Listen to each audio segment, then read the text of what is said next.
News. Miss world contestants Bathukamma ఆడారు. తెలంగాణ సంస్కృతి సాంప్రదాయాలు ప్రతిబింబించేలా వరంగల్ హరిత హోటల్లో ఏర్పాటు చేసిన బతుకమ్మ వేడుకల్లో పాల్గొన్నారు. ఒక్కేసి పువ్వేసి చందమామ అంటూ పాటలు పాడారు. చిత్తూ చిత్తూల బొమ్మ అంటూ చిందులేశారు. ఏమేమి పువ్వొస్తవే అంటే గౌరమ్మ అనే పాటలు కూడా పాడుతూ గౌరమ్మను కొలిచారు. పూలను దైవంగా కొలిచే తెలంగాణ సంస్కృతిని చూసి మురిసిపోయారు. వరంగల్కు వెళ్లిన మిస్ వరల్డ్ కంటెస్టెంట్స్ కు ఘన స్వాగతం లభించింది. తెలుగు సాంప్రదాయం ప్రకారం డోలు చప్పులతో వారిని ఆహ్వానించారు నిర్వాహకులు.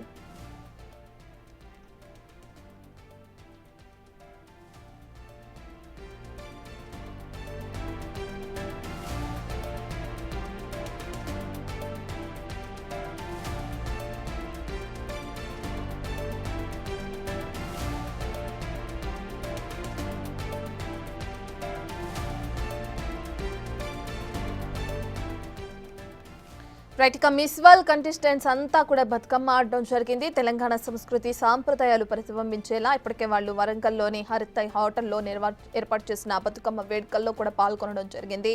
ఇక తెలంగాణ పాటలను పాడుతూ కూడా అనేకమైన డాన్సులు కూడా వాళ్ళు వేయటం కూడా జరిగింది. అయితే పూలను దైవంగా కొలిచే తెలంగాణ సంస్కృతిని చూసి వాళ్ళంతా కూడా మురిసిపోయారు. ప్రస్తుతం వరంగల్లో వాళ్ళందరూ కూడా పర్యటిస్తున్నారు. తెలుగు సాంప్రదాయం ప్రకారం డోలు చప్పులతో వారిని ఆహ్వానించారు నిర్వాహకులు. ప్రస్తుతం రామప్ప ఆలయంలో వాళ్ళు సందర్శిస్తున్నారు. దానికి సంబంధించిన లైవ్ చూద్దాం.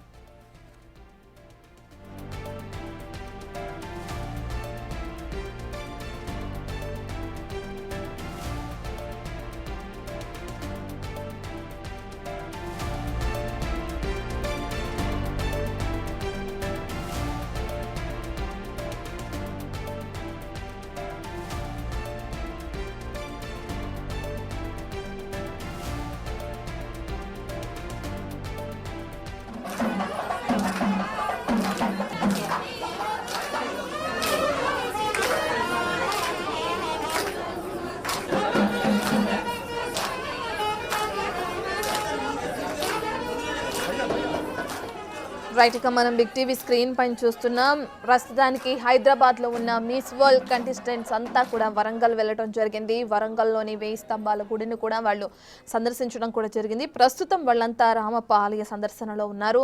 అయితే అటు వరంగల్ వెళ్ళిన మిస్ వరల్డ్ కంటెస్టెంట్స్ అంతా కూడా బతుకమ్మ ఆడారు. దానికి సంబంధించిన ఫస్ట్ బాక్స్ లో విజువల్స్ మనం చూస్తున్నాం. బతుకమ్మ ఆడుతూ ఏ విధంగా మురిసిపోయారో అదంతా కూడా మనం చూస్తున్నాం. ఇక దాని తర్వాత వాళ్ళు ప్రస్తుతానికి అటు రామప్ప ఆలయాన్ని సందర్శిస్తున్నారు. తెలంగాణ సంస్కృతి సాంప్రదాయాలు ప్రతిబింబించేలా వరంగల్లోని హరిత హోటల్లో ఏర్పాటు చేసిన బతుకమ్మ వేడుకలు కూడా వాళ్ళు పాల్గొనడం జరిగింది. వాళ్ళు కూడా బతుకమ్మ వేడుకల్లో పాల్గొని బతుకమ్మ ఆడటం కూడా జరిగింది. అయితే ఒక్కేసి పువ్వేసి చందమామ అంటూ పాటలు పాడుతూ కూడా వాళ్ళు డాన్సులు చేశారు. ఏమేమి పువ్వొప్పునే అంటే గౌరమ్మ అనే పాట పాడుతూ కూడా గౌరమ్మను కొలిచారు. అయితే మన తెలంగాణ సంస్కృతి పూలను దైవంగా కొలిచే సంస్కృతిని కూడా చూసి వాళ్ళందరూ మురిసిపోవడం జరిగింది. వరంగల్కు వెళ్ళిన మిస్ వరల్డ్ కంటెస్టెంట్స్ ఎవరైతే ఉన్నారో వాళ్ళందరికీ కూడా అటు ఘన స్వాగతం పలికారు. తెలుగు సాంప్రదాయం ప్రకారం డోలు చప్పుళ్లతో కూడా వారిని ఆహ్వానించారు అక్కడ ఉన్న నిర్వాహకులు. మనం చూస్తున్నాం ఫస్ట్ బాక్స్ లో ఏ విధంగా అయితే వరంగల్లో బతుకమ్మని ఆడుతున్నారో మిస్ వరల్డ్ కంటెస్టెంట్స్ అంతా, దాన్ని కూడా చూసాం. ఇక సెకండ్ బాక్స్ లో ప్రస్తుతానికి రామప్ప టెంపుల్లోని వాళ్ళు ఆ టెంపుల్ని కూడా సందర్శిస్తున్నారు. టెంపుల్ మొత్తం కూడా తిరిగి అయితే వరంగల్కి వెళ్ళి అక్కడున్న 1000 స్తంభాల గుడి కానీ రామప్ప ఆలయాన్ని కానీ సందర్శిస్తున్న క్రమంలో ప్రతి ఒక్కళ్ళు కూడా తెలుగు సంస్కృతి ఉట్టిపడేలా చక్కగా లంగావోణి చీరలు కూడా ధరించుకుంటూ తల్లో పువ్వులు పెట్టుకుని తెలుగు సంస్కృతి సాంప్రదాయాలని ప్రతిబింబించేలా వాళ్ళు డ్రెస్ కూడా వేసుకొని అక్కడికి వెళ్ళటం జరిగింది. అక్కడున్న నిర్వాహకులు ప్రతి ఒక్కటి అటు రామప్ప ఆలయం గురించి ప్రతి ఒక్కటి క్లియర్గా వాళ్ళకి ఎక్స్ప్లెయిన్ చేస్తున్న లైవ్ కూడా మనం బిగ్ టీవీ స్క్రీన్లో సెకండ్ బాక్స్లో చూస్తున్నాం. మరోవైపు వరంగల్లోని టెంపుల్ని సందర్శించడానికి వెళ్ళినప్పుడు వాళ్ళు అటు 1000 స్తంభాల గుడి దగ్గరికి వెళ్ళినప్పుడు అక్కడ బతుకమ్మ ఆడడం కూడా జరిగింది. దానికి సంబంధించిన డాన్స్ విజువల్స్ కూడా చూస్తున్నాం. ప్రస్తుతానికి మిస్ వరల్డ్ కంటెస్టెంట్స్ అంతా కూడా రామప్ప టెంపుల్లోని ఆలయాన్ని సందర్శిస్తున్నారు. పోలీసులు వాళ్ళకి సంబంధించి భారీగా భద్రతా ఏర్పాట్లను కూడా చేశారు. ఎక్కడికక్కడ మిస్ వరల్డ్ కంటెస్టెంట్స్ రామప్ప ఆలయాన్ని సందర్శిస్తున్న క్రమంలో ఎటువంటి అవాంఛనీయ ఘటనలు జరగకుండా అక్కడ పోలీసు బందోబస్తు ఏర్పాటు చేయడం కూడా మనం చూస్తున్నాం. సో ప్రస్తుతానికైతే తెలుగు సంస్కృతి సాంప్రదాయాల ప్రకారం కూడా వాళ్ళు మన డ్రెస్ సెన్స్ కూడా మెయింటైన్ చేస్తున్నారు. ఇక అదేవిధంగా పువ్వులు బొట్టుతో సహా రామప్ప ఆలయానికి చేరుకుని అక్కడ ఆలయాన్ని సందర్శిస్తూ నిర్వాహకుల్ని ప్రతి దాని గురించి అడిగి తెలుసుకునే లైవ్ని మనం చూస్తున్నాం. లో కూడా మనకు క్లియర్గా అర్థమవుతుంది. రామప్ప టెంపుల్లోని ఆ గోడల పైన కానీ శిల్ప కళ ఏ విధంగా ఉంది, శిల్పులు ఏ విధంగా విగ్రహాలని చెక్కారు అనేది కూడా క్లియర్ కట్గా ఆలయ సిబ్బంది మిస్వాల్ కంటెస్టెంట్స్కి ఎక్స్ప్లెయిన్ చేస్తున్న లైవ్ కూడా మనం చూస్తున్నాం. ఆలయంలోకి వెళ్ళిన తర్వాత ప్రతి ఆలయంలో ఉన్న ప్రతి శిల్ప కళని గురించి కూడా వాళ్ళు క్లియర్గా అడిగి తెలుసుకుంటున్నారు. రామప్ప ఆలయ విశిష్టత ఏంటి, ఆలయ ప్రత్యేకత ఏంటి అని కూడా అక్కడున్న అధికారులు వాళ్ళకి ప్రతిదీ కూడా దగ్గరుండి చూపిస్తూ దాని విశిష్టతను తెలియజేస్తున్న లైవ్ కూడా మనం చూస్తున్నాం. ఇక వరంగల్లోని పుణ్యక్షేత్రాలను సందర్శిస్తున్న క్రమంలో వాళ్ళందరూ కూడా మన తెలుగు సంప్రదాయం ముట్టుపడేలా చీరకట్టులో అక్కడికి చేరుకున్న లైవ్ కూడా మనకి క్లియర్గా విడిపోవడం జరిగింది. మొదటి గ్రూప్లో 22 మంది ఉన్నారు, రెండో గ్రూప్లో 35 మంది ఉన్నారు. మనం ఫస్ట్ బాక్స్లో చూస్తున్నది గ్రూప్ 1, అందులోని 22 మంది కూడా 1000 స్తంభాల గుడి దగ్గర 1000 స్తంభాల గుడిని సందర్శించడానికి వెళ్ళారు. నెక్స్ట్ సెకండ్ బాక్స్లో ఉన్న గ్రూప్ 2 మెంబర్స్ 35 మంది ఎవరైతే ఉన్నారో వాళ్ళందరూ కూడా ఇటు రామప్ప ఆలయాన్ని సందర్శించడానికి కూడా వెళ్ళారు. అయితే ప్రస్తుతం ఇద్దరు కూడా 2 గ్రూపులు వాళ్ళకు సంబంధించి కూడా ఆ పుణ్యక్షేత్రాలని సందర్శిస్తున్నారు. ప్రాచీన శైవ క్షేత్రమైన 1000 స్తంభాల ఆలయాన్ని సందర్శిస్తున్నారు. కిలా వరంగల్ కోటను కూడా సందర్శిస్తారని కూడా తెలుస్తుంది. ప్రస్తుతానికైతే 2 టీములుగా విడిపోయారు. ఇక అదే విధంగా ఈ 2 టీములకి సంబంధించి కూడా ఆలయాన్ని సందర్శిస్తున్న క్రమంలో పోలీసులు కూడా మనకి లైవ్లో క్లియర్గా అర్థమవుతుంది. ఎక్కడికక్కడ భారీగా బందోబస్తు కూడా ఏర్పాటు చేశారు. ఎటువంటి అవాంఛనీయ సంఘటనలు జరగకుండా మనం చూస్తున్నాం. ఇదేదైతే తెలుగు సాంప్రదాయం ఉందో కాళ్ళని ఏ విధంగా కడుక్కోవాలో దాన్ని మన వాళ్ళు ఎక్స్ప్లెయిన్ చేయటం, దానికి వాళ్ళు తగ్గట్టుగా ఖచ్చితంగా కాళ్ళు కడుక్కుని ఆలయంలోకి ఏ విధంగా వెళ్ళాలి అదంతా కూడా మన తెలుగు వాళ్ళకి ఎక్స్ప్లెయిన్ చేయటం, దాంతో వాళ్ళు కూడా దాన్ని పాటించడం కూడా చూస్తున్నాం. ఫస్ట్ 1000 స్తంభాల గుడి దగ్గరికి ఒక టీం వెళ్ళింది, సెకండ్ టీం రామప్ప ఆలయానికి కూడా చేరుకోవడం కూడా జరుగుతుంది. ఆలయ విశిష్టతని అక్కడ ఆలయ నిర్వాహకులు అని చెప్పుకోవచ్చు, ఆలయ అధికారులు అని చెప్పుకోవచ్చు, వాళ్ళందరూ కూడా ఇటు గ్రూప్ 1 గ్రూప్ 2 ఎవరైతే కంటెస్టెంట్స్ ఉన్నారో వాళ్ళందరికీ కూడా దగ్గరుండి ఆలయ విశిష్టతను తెలియచేయటం, మన తెలుగు సాంప్రదాయాలు కూడా తెలియచేయటం, ఇక అదేవిధంగా ఆలయానికి సంబంధించి ప్రతిదీ అక్కడున్న విగ్రహాలకి సంబంధించి కానీ అదేవిధంగా శిల్పకళ ఏ విధంగా ఉందనేది కూడా పురాతనమైన ఆలయ విశిష్టతను కూడా గ్రూప్ 1 గ్రూప్ 2 మెంబర్స్కి తెలియచేస్తున్నట్లు కూడా మనం చూస్తున్నాం. అయితే ప్రస్తుతానికి 5:40 నిమిషాలకి 1000 స్తంభాల ఆలయానికి చేరుకున్నారు వీళ్ళంతా. అయితే రుద్రేశ్వర స్వామిని దర్శించుకున్నారు మొదటిగా అనేది కూడా మనకి తెలుస్తుంది. రైట్, ఇక మిస్వాల్ కంటెస్టెంట్స్ అంతా గ్రూప్ 1 గ్రూప్ 2గా విడిపోయి ఒకరు 1000 స్తంభాల గుడికి వెళ్ళటం, మరొకరు రామప్ప ఆ గుడికి వెళ్ళి అక్కడ విశిష్టతను తెలుసుకుంటున్న లైవ్ని మనం చూస్తున్నాం బిగ్ టీవీ స్క్రీన్ పైన. దీనికి సంబంధించిన డీటెయిల్స్ అందించడానికి మా ప్రతినిధి వేణు అందుబాటులో ఉన్నారు. రైట్ వేణు.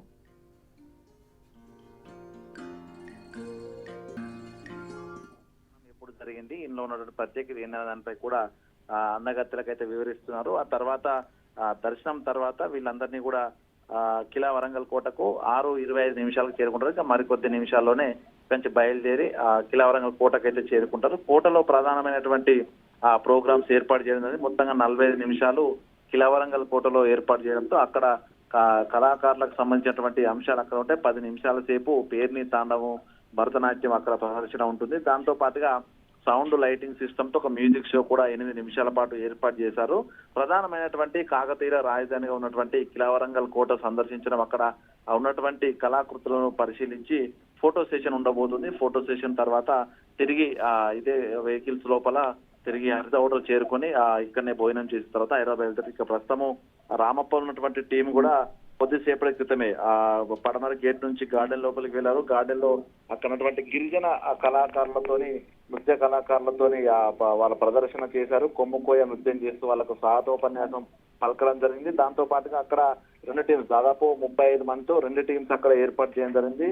రామలింగేశ్వర స్వామి దర్శనం కూడా కంప్లీట్ అయింది. ఇక అలేఖ్య పుంజాల ద్వారా శాస్త్రీయ నృత్య కార్యక్రమం అయితే మరికొద్ది నిమిషాల లోపలే ప్రారంభమవుతుంది. అక్కడ ప్రత్యేకంగా డయాస్ కూడా ఏర్పాటు చేశారు గార్డెన్ లోపల. ఆ గార్డెన్ లో పేని నృత్య ప్రదర్శన కూడా ఉంది. ప్రధానమైనటువంటి పేని నృత్యము కాకతీయుల కాలం లోపల యుద్ధానికి వెళ్లే సమయం లోపల పేని నృత్యము చేస్తూ కూడా వెళ్ళేటువంటి సైనికులకు కొంత బలాన్ని నింపడము, వాళ్ళ పరాక్రమాన్ని నింపడం కోసము ఈ పేని నృత్యం ప్రదర్శించేది. సో పేని నృత్యం అనేది కూడా వరంగల్ ఓరుగల్ గడ్డ మీద ఒక కీలకమైనటువంటి నృత్య ప్రదర్శన. సో ఆ నృత్య ప్రదర్శన కంప్లీట్ అయిన తర్వాత అక్కడ మంత్రులు, అదే విధంగా జిల్లా అధికారులతోని వచ్చినటువంటి కంటెస్టెంట్స్ కు పూర్తి స్థాయి లోపల అక్కడ సత్కారం ఉంటుంది. అక్కడ వాళ్ళకి ఒక ప్రత్యేక బహుమతిని కూడా మంత్రి సీతకి ఏర్పడేశారు వెదురు. ఎందుకంటే ఇది గిరిజన ప్రాంతం కావడము, అక్కడ గిరిజన దేవతలు కొలువై ఉండడంతో గిరిజనులకు ఉపాధి ఉన్నటువంటి వెదురు బొంగులతో ఒక ప్రత్యేక ఎడ్ల బండి, అందులో వడ్ల బస్తాలు వేసుకుని వెళ్తున్న ఒక రైతు ఆ యొక్క చిహ్నాన్ని పోలే విధంగా ఒక ప్రత్యేక బహుమతిని ఏర్పాటు చేశారు. వాటిని కూడా ఈ సుందరమల్లకు బహుకరించారు. మొత్తానికి అటు యునెస్కో గుర్తింపు పొందిన రామప్ప, ఇటు కాకతీయుల రాజధానిగా వెలుగొందినటువంటి కళాకృతులకు నిలయమైనటువంటి ప్రస్తుతం ఈ రామలింగేశ్వర స్వామి ఆలయం కావచ్చు, వేయి స్తంభాల ఆలయము, కిలవరంగ కోట, ఇవన్నీ కూడా కీలకమైనటువంటి అంశాలు. టూరిజం పరంగా చూసుకుంటే మాత్రం ఇవి ఎంతో అభివృద్ధికి నోచుకోవాల్సిన ప్రాంతాలు. సో వీటిని ఈ కంటెస్టెంట్స్ కు ఆ పర్యటన హెరిటేజ్ టూర్ లో భాగంగా ఈ ప్రదేశాలను ఎంపిక చేయడం అనేది చాలా కీలకమని చెప్పుకోవచ్చు. కంటెస్టెంట్స్ ఇక్కడ వీక్షించిన తర్వాత తిరిగి వాళ్ళ ద్వారా ఈ ఫోటో సెషన్, ఇక్కడ కీలకమైనది ఒక ఫోటో సెషన్ అని చెప్పుకోవచ్చు. ఇప్పుడు రామలింగేశ్వర స్వామి ఆలయానికి వెనుకున్నటువంటి మండపం వద్ద కూడా ఫోటో సెషన్ కూడా పూర్తయింది రామప్ప దగ్గర. సో మొత్తంగా ఈ యొక్క ఫోటో సెషన్ ద్వారా కూడా బాహ్య ప్రపంచానికి ఇక్కడ టూరిజం కు సంబంధించినటువంటి అంశాలు బయటి ప్రపంచం తెలుసుకునేందుకే ఈ యొక్క హెరిటేజ్ టూర్ ప్రధానంగా దోహదపడుతుందని చెప్పుకోవచ్చు. ఇక ఇక్కడ నుంచి మరికొద్ది సేపట్లోనే కిలావరంగల్ కోటకు ప్రస్తుతం ఉన్నటువంటి వరంగల్ కంటెస్టెంట్లు చేరుకోబోతున్నారు. కాబట్టి వీళ్ళకి సంబంధించి ట్రాఫిక్ ఆంక్షలు కూడా దాదాపు గంట నుంచి అమల్లోకి వచ్చాయి. ఇక్కడ నుంచి ఎంజిఎం జంక్షన్ నుంచి, అక్కడ నుంచి కాశీబుగ్గ, పోచం మైదాన్, కాశీబుగ్గ ద్వారా కిలావరంగల్ కోటకు చేరుకుంటారు. కోట లోపల పూర్తి స్థాయి భద్రత కూడా ఏర్పాటు చేస్తారు. అక్కడ కిలావరంగల్ కోటలో గార్డెన్, ఆ గార్డెన్ లోపల కాకతీయ కళాతోలం మొట్టమొదటిసారిగా కాకతీయ రాజ్యం ఏర్పడినప్పుడు ఒక చుట్టూ ఒక ప్రధానమైనటువంటి గోడ ఏర్పాటు చేసుకుని అది రాతి కట్టడం, ఆ రాతి కట్టడం చుట్టూ కూడా పూర్తిగా బందోబస్తు ఏర్పాటు చేసి దానికి సంబంధించినటువంటి గైడ్స్ ను కూడా అందుబాటులో ఉంచారు. వాళ్ళకి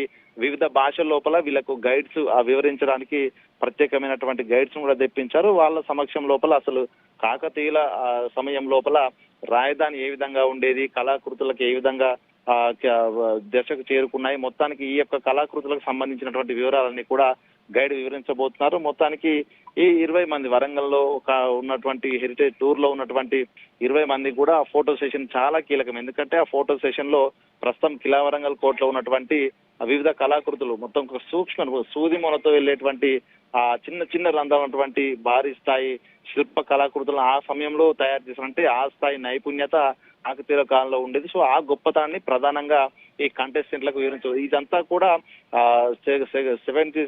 72వ ఎడిషన్ లోపల జడ్జెస్ ప్రశ్నల వర్షం కూడా కురిపించే అవకాశం, అందులో ప్రధానమైనటువంటి ఈ హెరిటేజ్ టూర్ కూడా వీళ్ళకి ఉపయోగపడుతుంది. కాబట్టి దానికి సంబంధించి గైడ్స్ ను కూడా సిద్ధం చేశారు. ఇక మరికొద్ది నిమిషాల్లోనే కిలావరంగల్ కోటకైతే ఈ యొక్క బ్యాచ్ కంటెస్టెంట్ల బ్యాచ్ కూడా చేరుకోబోతుంది. అక్కడ కూడా ప్రధానంగా తెలుగు సంప్రదాయం ఉట్టిపడే విధంగా కొమ్ము బూరలు ఊదుతూ, అదేవిధంగా సన్నాయి డోలు ద్వారా వీళ్ళందరూ స్వాగతం పలకడము, అక్కడ ఉన్నటువంటి విశిష్టలు వింతలు విశిష్టలు అంతా అన్ని కూడా ఆ గైడ్ సార్ వివరించిన తర్వాత ఈ సుందరి మనందరికీ 45 నిమిషాల పాటు కిలావరంగల్ కోటలోనే అక్కడ వీళ్ళకి ఆతిథ్యం ఇవ్వబోతున్నారు. ప్రధాన డయాస్ అక్కడ వీళ్ళ కోసం సిట్టింగ్ ఏర్పాటు చేశారు.